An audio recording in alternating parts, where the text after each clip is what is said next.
Kalau tadi kita berbicara masalah mitosis sel, kita bandingkan sekarang dengan meiosis. Meiosis ini terjadi pada sel gamet atau sel kelamin, ya.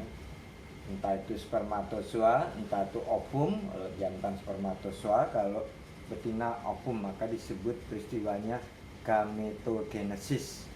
Ya, nah, meiosis ini 2 kali Pak Mat, ya. Dia tadi profase, metafase, anafase, telofase, itu sudah pasti, ya. Jadi P M A T tambah I, peti mati, itu pasti nggak akan terbolak-balik. Jadi urutan di dalam mitosis itu profase, metafase, anafase, telofase, interfase. Interfase sel dalam keadaan normal, bukan sel dalam keadaan mati. Sel sedang tidak mengadakan pembelahan. Tapi kalau meiosis itu 2 kali, ya, jadi Pak Matnya 2 kali, peristiwanya 2 kali nih. 2 kali. Profase 2 kali, metafase, anafase, telofase 2 kali. Jadi tadi kalau mitosis itu tidak melibatkan kromosom, jadi dia diploid, tetap diploid. 2N kromosom. Kalau ini diploid menjadi haploid. 2N kromosom menjadi N kromosom, diawali dari sel induk. Nah, di tengah-tengah ini ada sentriol. Ini, ya, ini disebut sentriol nih. Sentriol. Nah, sama kayak tadi juga, melebur, kemudian kromosom berubah menjadi kromatid, menebal dan memendek seperti yang tadi Bapak sudah uraikan. Ini menebal dan memendek, ya. Akhirnya dia mulai memperbanyak diri. Itu peristiwa sinapsis formasi tetrat, jadi 4, jadi dari sepasang jadi 4, maka disebut formasinya tetrat. Nih saya gambarkan, yang merah 2, yang biru 2. Kemudian dari sinapsis formasi tetrat mengalami perubahan menjadi leptotin. Leptotin menggabung, merah sama merah, biru sama biru menggabung. Tapi nggak menggabung biasa, tapi dia helix deh. Melilit ini. Sepasang kromosom akan melilit. Ya, leptotin menjadi sigotin. Sigotin membelah masing-masing menjadi 2, berarti tadi 2 menjadi 4 kan. Ini fase Parkiten. Dan terakhir lektotin, helixnya terlepas. Jadi akhirnya timbul selang-seling tadi, biru merah, yang tadi terjadi helix di diplotin. Masuk di akinasis, sudah terjadi perubahan kromosom. Ini Bapak gambarkan hanya 2, ya, hanya sepasang kromosom, padahal kromosom itu banyak sekali, supaya tidak membingungkan gini. Nah, baru mereka masing-masing menuju ke kutub. Ini pada profase 1 menuju, setelah diakinesis, profase 1 akhir, mereka berpasangan kromosom tadi menuju ke kutub ekuator yang berbeda. Baru masuk metafase 1, tetap 2N kromosom tidak berubah. Masuk anafase 1, 2N kromosom. Nah, telofase 1 mengadakan pembentingan, membenting, mengecil. Dan terjadi tadi pertukaran yang helix tadi, ya, terjadi selang-seling masuk profase 2. Jadi semakin lama semakin banyak terus profase 2, metafase 2, anafase 2, telofase 2 timbul menjadi sel anak berkembang. Nah, ini sudah mengalami perubahan kromosom dari 2N kromosom. Di sini terjadi profase 2 itu mengalami meiosis. 2N kromosom menjadi N kromosom. Yang tadinya 2N atau diploid, ya, jadi di sini bersifat diploid, 2N kromosom, diploid. Sekarang menjadi haploid di sini.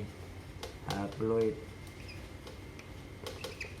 Nah, D itu 2, haploid dari kata homo itu 1. Jadi di sini terjadi pembelahan kromosom, selnya bertambah banyak, kromosomnya dari 2N menjadi N kromosom terus. Dia mengalami metafase 2, anafase 2, telofase 2 sampai terakhir menjadi sel anak sudah dalam bentuk NN kromosom. Inilah terbentuk pembelahan, makanya yang paling lama itu di profase 1. Mulai dari leptotin, sigotin, pakitin, diplotin sampai di akinesis. Ya, ini peristiwa yang paling lama dalam meiosis profase pertama. Masuk profase pertama, akhir masuk ke metafase 1, 2 dan seterusnya sampai terjadi pembelahan sel. Makanya selnya bertambah banyak, kromosomnya juga berubah menjadi setengah dari jumlah kromosom induk.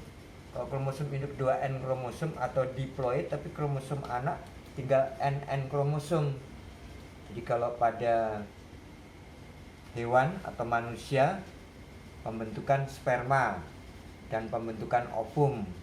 Kalau pada tumbuh-tumbuhan terdapat pada jantannya pada kotak sari, ovum pada rahim bunga. Jadi kita akan merayakan sendiri pada tanaman.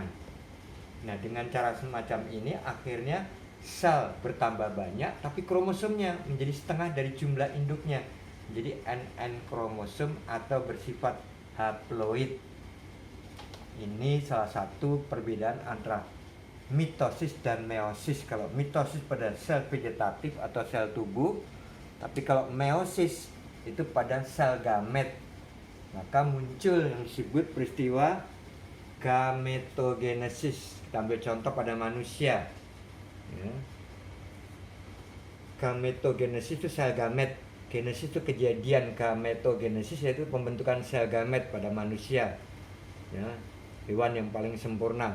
Kalau jantan itu disebut peristiwa spermatogenesis. Kalau betina disebut oogenesis. Ini simbol jantan, panah ke atas, simbol betina, crash ke bawah. Nah, kita coba uraikan dulu sekarang mengenai peristiwa spermatogenesis. Di sini tidak saya gambarkan sebanyak kromosomnya, tapi saya gambarkan hanya sepasang. Ya, spermatogonia pertama kali yang dibuat di dalam testis laki-laki. Ya, jadi ada strip merah, titik merah, ada strip biru, titik biru. Anggap sepasang kromosom. Ya. Nah, itu disebut peristiwa spermatogonium, masih belum mengadakan pembelahan. Atau disebut 22 AA plus XI. Jadi kalau kalau jantan itu 22 pasang plus 1 gamet. 22 pasang plus 1 pasang gamet. 22 pasang berarti 44 plus 2 berarti sama dengan berapa? 46 kromosom pada manusia. 44 tambah 2. Nah, ini 22 pasang adalah sel vegetatif yang membentuk tubuh. Nah, yang satu gamet ini membentuk sel kelamin jantan. Nah, kita berbicara sel kelamin jantan dari 2N kromosom tidak mengalami perubahan menjadi spermatogonia, tetap 2N kromosom. Maka tadi sel yang pertama disebut sel-sel primordial. Dalam embrio non aktif, biasanya kalau pada laki-laki sebelum akil balik ini terbentuk 2N kromosom atau diploid. Kemudian saya mengadakan pembelahan perbanyakan dulu, tidak melibatkan kromosom. Periode multiplikasi pada usia subur dengan cara mitosis pada gonad. Gonad itu kelenjar kelamin. Mengalami mitosis dulu dia, perbanyakan sel. Baru dia mengadakan pembelahan, perbanyakan tadi masih tetap tidak melibatkan kromosom. 2N kromosom, 2N spermatogonia sampai ukuran sel menjadi besar. Ini saya perbesar salah satu, terjadi perbanyakan, tetap 22 AA atau 22 pasang plus XI, karena kalau jantan tuh bisa 22 AA plus ya, plus XI atau 22AA plus XX. Kalau ini akan menghasilkan jantan, kalau ini akan menghasilkan betina. Jadi menentukan jantan dan betina pada manusia itu adalah benih laki-laki. Karena dia mempunyai dua bentuk atau tipe kromosom XI dan XX. Nah, setelah dia memperbesar dirinya, ukuran sel membesar, terjadi peristiwa sinapsis, ya, sinapsis dan formasi menjadi tetrat, jadi 4. Yang tadi sepasang akhirnya menjadi dua pasang, memperbanyak dirinya. Baru terjadi pembelian meiosis pertama, jadi 2 sel sudah menjadi banyak. Nah, 2 sel ini sudah terjadi pindah silang. Di pembelian meiosis ini terjadi pindah silang, yang tadinya strip merah dengan titik merah sekarang terjadi strip merah dengan titik biru. Ini kode saja ya. Yang di sini titik merah dengan strip biru, terjadi pindah silang kromosom, crossing over. Nah, itu makanya karakter, bentuk tubuh dan sebagainya sangat ditentukan oleh jantan ini. Kemudian yang memperbanyak diri, ya, menjadi sel gamet. Ini meiosis yang kedua, pembelahan tetap jumlah selnya makin banyak, kromosomnya jadi setengah dari kromosom induk, tidak 22A tapi 22A, ya, 22A plus XX atau 22A plus XI, sudah tinggal sepasang. Akhirnya terus tumbuh, memperbanyak diri, posisi silang menjadi yang disebut sel gamet, yaitu spermatozoon. Nah, ini manusia untuk jantan tuh per 1 cc terus mencapai 60 kali 10 pangkat 6, 60 juta spermatozoon. Kalau di bawah dari 60 juta maka mandul, si laki-laki itu juga nggak bisa membuahi betina. Nah, ini terjadi pada pembentukan sperma di dalam testis laki-laki.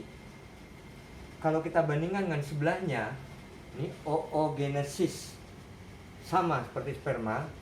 Nanti ada perubahannya di meiosis kedua. Di sini juga ovum yang terbesar, oogonium 22AA plus XX, dia nggak ada XI. XX kalau jantan bisa XI, bisa XX. Kemudian dia berkembang, masa dalam embrio aktif menjadi 2N kromosom, memperbanyak dirinya. Nah, ini menjadi 1 menjadi 2 menjadi 4. Dan mereka berpasang-pasangan kromosomnya, tetap nggak mengalami perubahan. Baru di sini ukuran sel mengadakan pembesaran menjadi fase sinapsis dan formasi menjadi tetrat, jadi 4. Yang tadi 1 sekarang stripnya 2, titiknya 2. Yang biru juga gitu, stripnya 2, titik 2. Di sini disebut salah satu ovum hanya 1, yang lainnya gugur karena mengalami peristiwa rudimenter, tidak ada hormon yang dapat menunjang. Beda dengan jantan, kok jantan tumbuh terus maka disebut oosit primer, 2N kromosom atau diploid. Maka 22AA plus XX, nggak ada XI dia. Terus dia berkembang, mengalami pembelahan meiosis yang pertama, 22A, tidak AA lagi tapi 22A plus X, bersifat N kromosom, jadi haploid. Disinilah perubahan meiosis pertama kali, 1 menjadi 2, 2 menjadi 4. Nah, yang 4 dan sebagainya ini akan mengalami rudimenter atau polosit, kematian dia karena tidak ada hormon yang menunjang, hanya 1. Nah, kalau pada manusia yang dihasilkan pada saat head tadi, itu pembelahan meiosis 1, mengadakan pembelahan lagi menjadi ootit, 2N kromosom, tetap tadi sudah 2N menjadi N kromosom. Nah, N kromosom ini bila bertemu dengan sperma, ya, nanti akan menjadi zigot. Di sini tetap 22A plus X, dia nggak ada XI tapi X. Seandainya terjadi perkawinan, maka sel gamet jantan, sel gamet betina, N kromosom haploid dengan N kromosom haploid, ya. Ini bertemu maka dia menghasilkan zigot 2N kromosom yang bersifat diploid. Baru dia akan tumbuh berkembang menjadi embrional. 1 bulan, 2 bulan, sampai 9 bulan berkembang menjadi seorang bayi dalam kandungan. Nah, sampai di sini dulu bedanya antara oogenesis dan spermatogenesis. Dua-duanya disebut peristiwa gametogenesis. Nah, jadi berubah dari 2N kromosom atau diploid menjadi N kromosom. Nih, spermatogenesis juga betul, dari 2N kromosom menjadi N kromosom. Nah, sampai di sini dulu perkembangan dari gametogenesis. Mungkin ada yang mau ditanyakan, silakan tanyakan. Nanti akan berkembang menjadi, ini pada manusia yang paling mudah, nanti kita kembangkan pada tumbuh-tumbuhan. Ya, silakan kalau ada yang tanya. Ya.